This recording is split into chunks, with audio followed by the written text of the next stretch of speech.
It has been an exciting couple of months here covering tabletop game industry news because we don't normally get to talk about real world stuff when it comes to new miniature releases, but thanks to tariffs, that has been changing. So we got a few more updates today from Catalyst Games Labs and Battletech in regards to tariffs, and we're also going to go down a bit of a speculative path to talk about what is most likely going to be the real darkest timeline, and it is a lot more terrifying than anything Mr. Stegmaier calls the darkest timeline. To recap, let's start here. So back on March 7th, Catalyst Game Labs released a statement on tariffs. This is well before the Liberation Day and the trade war and things. And we're expecting a report to come out within 60 days. Now, the time I'm recording this, it has been 60 days, a little bit more, since this particular blog post. And I'm not sure if I'm looking for some sort of formal report, but a little while ago we got a nice long blog post from Loren Coleman, so let's take a look at that. And before we get to story time with Loren Coleman, okay, I'm just joking with you, I'm not going to read this entire long thing. This is a good note about web design and choosing the right images. When you have an image where the aspect ratio can change on the given screen size, so you can see, watches the picture changing there, never put a picture of a person. It always goes terribly wrong, like you see it right here. So anyway, this particular blog post here, there's some commentary about the recent events and tariffs at the top, but the bulk of it goes into really nice details about the math of producing tabletop game products and international shipping and all sorts of things like that. So if you're not familiar with the numbers behind tabletop gaming, this is a fantastic article to read. It'll give you an idea of how much things cost relative to the retail price and how various changes in things like tariffs and whatnot affect that particular cost. When it comes to commenting on this article, I'm actually not going to say a whole lot about the article. Frankly, the numbers speak for themselves, and I'm pretty sure Loren Coleman knows what he's talking about when it comes to the math behind running a tabletop game company. And if you read this section right here, it is a little bit more upbeat than some of the comments from other tabletop game companies. You know who I'm thinking of. Of course, it's Jamie Stegmaier's The Darkest Timeline particular comment complaining about tariffs, and trust me, in a minute here, I'm going to get to a much darker future. It's going to make tariffs look like not a big deal at all. This is where I'll get there. Just give me a moment. I want to speak generally to anyone who's kind of running a tabletop game company right now. Now, there's obviously a lot unsaid and a lot of topics that are not discussed in that long article, so it's entirely possible that Catalyst Game Labs has already thought about everything I have to say, so this is not intended to be a criticism of Catalyst Game Labs and their business policies. I'm just talking a little bit in general about what you need to be thinking about if you're trying to run a tabletop game company here in 2025. And my big question is, are you really paying attention to what's going on in the world of politics, both domestically and internationally? I know it would be awesome if you can just go ahead and make cool little sci-fi robot miniature figures. I've actually got a couple of them sitting right here. Okay, fine, the pillager's not cool, but the other two are kind of neat. I hate that pillager mech, though it is better than what it used to look like. Seriously though, you have to start realizing that there's some crazy stuff going on in this world. A lot of things are changing, and you can't just sit here and run a business and expect that everything is going to go great without knowing what's going on around you. So here is our first comment we want to look at. This was on my 145% chance of tariffs on tabletop games, talking about the darkest timeline stuff, from I guess 2739. Boo-hoo, I can't afford a family or a house. So this comment here is making fun of the tabletop game producers who are freaking out about tariffs. And the thing is, there is a lot of economic uncertainty and a lot of economic nihilism about what's going on in this country right now, especially with young men. People are definitely concerned they can't afford a house. Many millennials don't even have houses. Gen Z, it's a lot harder for them to get houses. And if they're not getting houses, a lot of them are saying they can't afford to start a family. So it doesn't look good from a tabletop game company. I get it that tariffs are really a serious problem for you and are raising costs, but especially for miniature wargaming companies, who a lot of their audience is going to be younger men, and in 2024 a lot of younger and middle-aged men skewed to Republican to help put Trump into office. If you're looking for sympathy from your audience when it comes to these tariffs, you're probably not going to find a lot of it, and they're just going to be like, screw you, we're going to stop buying your products now. So you're in a bit of a tough situation. So, and you shouldn't be surprised then if a set of government representatives or a president gets elected to try and solve these problems with tools such as tariffs. Key word there is going to be try.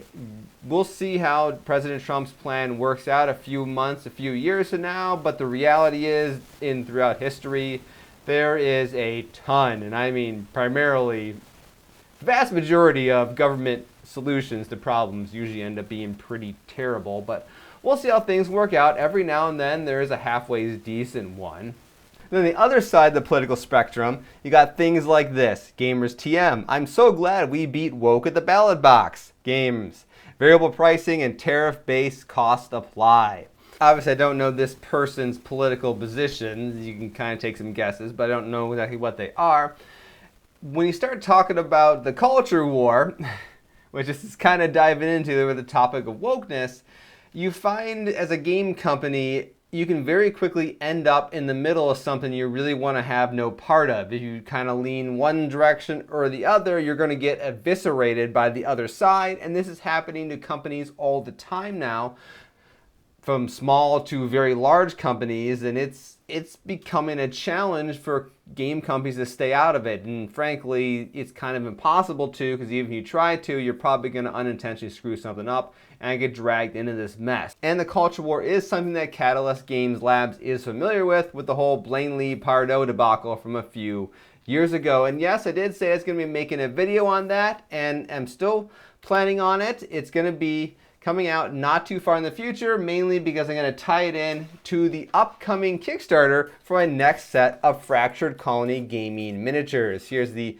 final version of the SAM site I showed off last video. But yes, there's going to be a new crowdfunding project for my next round of 3D printable gaming miniatures. And if you want to see the ones that are currently available, head over to fracturedcolony.com. A couple of them are sitting back there. Anyway, enough of the shameless self-promotion. Let's get back to the video. The one part of this blog post by Loren Coleman I want to comment on is this one, where he's talking about manufacturing in the United States. Assumption: America already has the production facilities we need to manufacture new board games. His response: we don't. And then he goes on to talking about details, things here and there. Now, he is probably right. There are a lot of plastic injection molding companies in the United States. There's a lot of printing companies in the United States.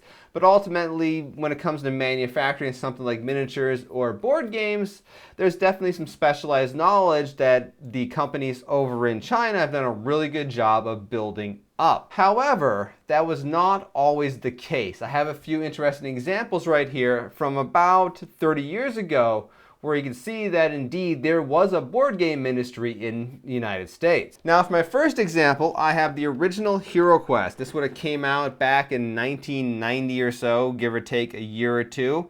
And this guy right in the back reads "Made in the USA," with, well, the exception, the dice were made in Germany. And the miniatures in this game are pretty good, and frankly, they're still pretty good, and I think some of them are a lot better than the ones that show up in the new Hero Quest game that Hasbro released a few years ago. And this is a very well done, complete board game that was made in the USA. Next up is a game from 1994. The back of the box says printed in the USA. And I did some research trying to figure out where the cool looking plastic miniatures came from, and I'm pretty sure they came from the United States. I didn't see any evidence online they're manufactured somewhere else. And given the fact the year was 1994, I don't believe Chinese manufacturing was an option. And this game is called Battletech, a game of armored combat. So, I don't know, unless their miniatures snuck in from somewhere else, they just didn't put that on the back of the box. But I'm pretty sure they were manufactured by FASA in the United States. That's the best I can tell from my online research, which lines up with other games like HeroQuest, and even going up to the year 2000, that particular Civil War game I showed off, Battle Cry, was also made in the United States and had tiny little plastic miniatures to it. And my last example was probably my very first technical readout for Battletech, the 3058 one. This is about a 30-year-old book, and you can see it's beaten to heck, but it was also printed in the United States. Now you're getting a bit of a reoccurring theme there, which is all these games are like 25 to 35 years old at this point. Because the reality is, we let this type of manufacturing atrophy in the United States. China was obviously cheaper, and companies decided, well, let's go ahead, save some money, let people get cheap crap, and we're going to send all of our manufacturing jobs to other parts of the world. And the crisis that we're having now, not directly because of tabletop gaming, but because of all manufacturing, is a lot of people my age, millennials and younger, Gen Z, as they start entering the workforce, we don't really have a whole lot of good, well-paying jobs that don't require college education. That's got a whole bunch of college debt. You've got a whole bunch of people who can't pay that off because they, even with a college education, they can't get a good job. So essentially, the thought process, if we bring manufacturing back, we can give people well-paying jobs that don't require lots of expensive education to fill. Will it work? I'm not really sure, but right now we're dealing with a very serious crisis when it comes to millennials and Gen Z feeling that they're basically like a lost generation, and that's really not good for the future of this country. Now, I should add to this discussion when it comes to manufacturing tabletop games in the United States, I am a little bit biased. I did spend 15 years trying to launch a tabletop game company which manufactured miniatures in the United States, and it wasn't the manufacturing in the United States that was the problem. It was the fact that I sucked at marketing, and that's why it never did particularly all that well. So yes, I am a little bit biased when it comes to companies that use Chinese manufacturing for tabletop games. I probably should say that up front. And the question then you have for companies that have been using foreign manufacturing is, well, why didn't you try to bring manufacturing back here for your plastic miniatures and for your board games? Are you just that obsessed about making as much money as possible? Maybe. Maybe you just didn't feel like trying to learn to become miniature manufacturers. That could be. Of course, there are companies trying to solve that. We got one right here. This is a crowdfunding project that's currently running. And yes, I did go ahead and back it, mainly because I don't know a whole lot about the game, to be honest with you, but it is USA manufactured miniatures. It is Xeogenesis, the scalable skirmish game by Best Hobby, and just for that reason alone, I want to support a company that is making miniatures here in the United States.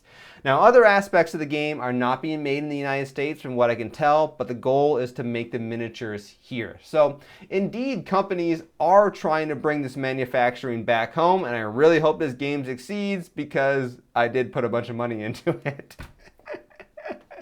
Now we have to get to the last and final point as to where all this is going, because with these tariffs that the Trump administration has went ahead and applied, they may seem kind of like an arbitrary thing to mess with companies, but something much more problematic is quite possibly coming soon. Now, you probably know that in 2022, Russia military invaded Ukraine, and in response to that, Western nations went ahead and sanctioned the heck out of Russia, out of Vladimir Putin and his cronies, and effectively cut Russia off from the Western economic market. And interestingly enough, this has actually had an impact on the tabletop gaming world. If you go back a few years when the war started, you can find some commentary from Games Workshop in one of their annual reports about how the fact, because they no longer can sell to Russia, this has cost them a certain amount of money in revenue.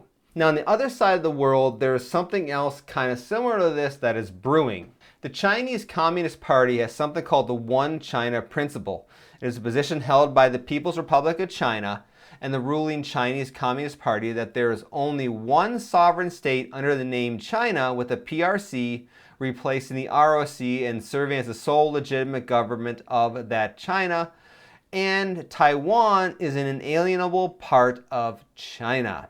What that whole blurb I just talked about is kind of summarizing the idea that the CCP has been talking about for some time that they want to recapture and control the nation of Taiwan, which sits not too far off its shores in the South China Sea. Now, the nation of Taiwan manufactures a lot of high-tech goods. It also manufactures a lot of racing bike components. Just randomly pointing that out. And it's very closely tied to Western countries, including the United States. And when it comes to dictators talking about things they want to do in terms of conquering countries, you probably should listen to them and prepare for it. There is plenty of chatter online, along with some evidence suggesting that China is indeed planning an invasion of Taiwan, and that may occur as soon as 2027 or 2028. Now, giving you the evidence for these claims, it definitely goes beyond the scope of the video, but if you're not aware of this, you probably want to go ahead and take a look at things. And if you're a tabletop game manufacturer manufacturing your products, or if you're any company manufacturing your products in China, you've got about 3 years to get out now if this timeline is correct. These tariffs are a bit of a warning shot, because if China does invade Taiwan, not only are there probably going to be a whole lot of sanctions on its nation and its economy, good luck worrying about tariffs when F-22s are shooting down Chinese aircraft out of the sky and F-35s are using long-range missiles to blow up CCP landing craft as they try to make a beachhead on the nation of Taiwan. Oh, by the way, that could probably mean World War III. Now you see where the real darkest timeline could possibly go. And yes, it is much worse than tariffs. And so yes, if you have manufacturing interest in China, you may want to find a way to get out of that country as soon as possible. If these people are correct, who definitely know a lot more about this than I do, say 2027, 2028, you may want to take that very seriously. And then back on the topic of tariffs, because this is such a crazy topic just to finish up with. Today, when this video is being filmed, the Trump administration has apparently concluded some talks with the nation of China and has temporarily rolled back most of these really big tariffs, this 145% tariff thing that we heard about for the past month or so, for approximately 90 days. So no, this is not a total walk back, things get back to normal. It's simply a pause in the really high numbers we're seeing. But come 3 months from now, it could certainly fire back up and things could kick back in with really high tariffs. We'll see how things work out over the next 3 months. Anyway, thank you guys all for watching. Cheer things up just a little bit for ending the video pretty much on World War III. I'm Jason, the creator of the tabletop Battlefield. If you want to check out Fractured Colony, my line of gaming miniatures that are 3D printable, head over to fracturedcolony.com. All right, well, I'll see you guys all next time.